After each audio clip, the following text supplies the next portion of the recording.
सांग्रां जा दैजों फैदों मेलेम जाग्रा एम'बिया जिबख्रि एम'बियानि सन्देरनायाव साथाम सुबुङा जिउ गोमादों। गन्थंजों हाबनानै एम'बिया जिबख्रिया सुबुंनि मेलेमखौ जायो।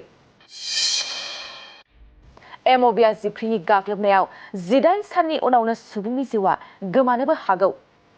मोनसे मोननो थाङै मेलेम जाग्रा एम'बिया मिनिंवेन्सेफालाइटिस जिबख्रिनि गाग्लोबनाय।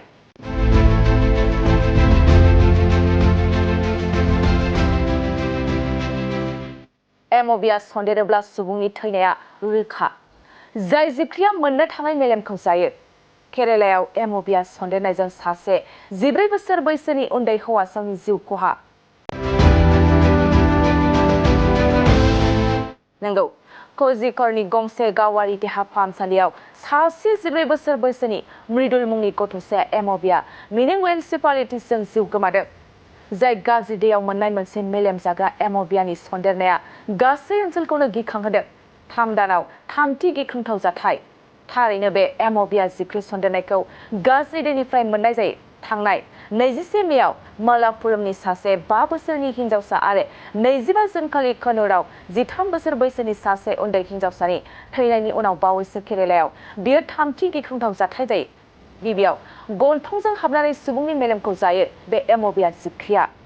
एम'बिया सन्देरनायनि लैखोनफ्रानो जादों खर' सानाय, लोमजानाय, गोदोना सानाय आरो गोबानाय। बेफोरबादि बेरामा जादोंब्ला थाबैनो नोंथाङा फाहामसालियाव थां, नङाब्ला एम'बिया सन्देरनायाव जिउ खोमानोबो गोनां जागोन। जुदि नोंथाङा बेफोरबादि गिख्रंथाव जिबख्रिनिफ्राय रैखा मोननोब्ला दै गाज्रिनिफ्राय गोजानाव था आरो थाबैनो देहाखौ साखोन-सिखोन लाखि।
मोनसे फोसावथाय नोंथांमोननि थाखाय मोनसे गोजोनथाव खौरां लानानै फैदों। चिरां जिल्लानि सिङाव थानाय काजलगावनि सिफुं हटेलखौ गुवाहाटी नोगोरनि साखाथियाव थानाय सानसारियाव गोदानै मोनसे सिफुं हटेल ब्रान्च खुलिनाया नोंथांमोननि थाखाय गोजोनथाव खौरां लानानै फैदों। नोंथाङाबो जुदि गुवाहाटीयाव थायोब्ला एबा गुवाहाटी नोगोराव दावबायहैनाय समाव बर'नि दोरोङारि ओंख्रिखौ जानो लुबैयोब्ला गुवाहाटी नोगोरनि साखाथियाव थानाय सानसारियाव गोदानै बेखेवनाय सिफुं हटेलाव थांनानै जाहैनो हागोन। बे सिफुं हटेलाव नोंथाङा बाङाय बेसेनावनो बर'नि गोबां गुबुन गुबुन दोरोङारि जाग्रा ओंख्रिफोरखौ मोननो हागोन। अनला दाउ, सबाय दाउ, अमाजों नारजि, मैथा अमा, ना बाथोन, थारुन ना, थारुन अमा आरो गोबां बायदि बायदि बर'नि ओंख्रिखौ बे बर'नि सिफुं हटेलाव मोननाय जायो। सोरबाफोर जुदि बे सिफुं हटेलाव बर'नि संनाय खावनायखौ जानो थाखाय सिगांग्रो अर्डार हरनोब्ला नैबे 9864747796 9954772037 जामबुं नम्बराव कल खालामनानै बुकिं खालामहरनो हागोन।